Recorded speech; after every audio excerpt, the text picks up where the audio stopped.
Social media account আর private রাখবেন না। না না, এটা কোনো বিজ্ঞাপন নয়। এরকমটাই চাইছে ভারতের মার্কিন দূতাবাস।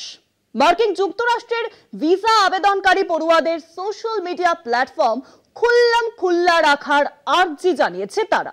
পড়ুয়াদের ব্যাকগ্রাউন্ড চেক করার জন্য এরকমটা ভাবা হচ্ছে। ট্রাম্প প্রশাসনের নিয়ন্ত্রণে থাকা মার্কিন যুক্তরাষ্ট্রের নিরাপত্তা জোরদার করতেই এমন উদ্যোগ বলে মনে করছেন অনেকে। হায় রে, গণতন্ত্রের পূজারী আমেরিকার এমন স্বৈরাচারীর মতো চালচলন কেন? পড়ুয়াদের খুঁটিনাটি খতিয়ে দেখতে সোশ্যাল মিডিয়া ব্যাকগ্রাউন্ড চেক করবে ভারতে উপস্থিত মার্কিন দূতাবাস।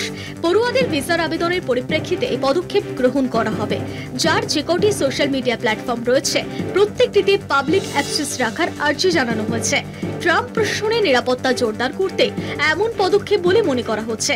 পাশাপাশি ভিসা অনুমোদনের ক্ষেত্রে স্বচ্ছতা ধরে রাখা আরও একটি উদ্দেশ্য। সোশ্যাল মিডিয়ায় একজন পড়ুয়া কি ধরনের লেখালেখি করেন, কি পোস্ট করেন, তার পছন্দের অপছন্দের বিষয়, যাবতীয় খুঁটিনাটি বিষয়গুলি নজর রাখা হবে। সবকিছু ঠিক থাকলে তবেই মিলবে ইউএসএ পড়াশোনা করার ছাড়পত্র। Facebook, x handle, LinkedIn, TikTok ইত্যাদি সব সোশ্যাল মিডিয়া প্ল্যাটফর্মগুলি যাচাই করা হবে। দেখা হবে যে সোশ্যাল মিডিয়া অ্যাকাউন্ট হোল্ডারদের মার্কিন বিরোধী কোনো মনোভাব রয়েছে কিনা।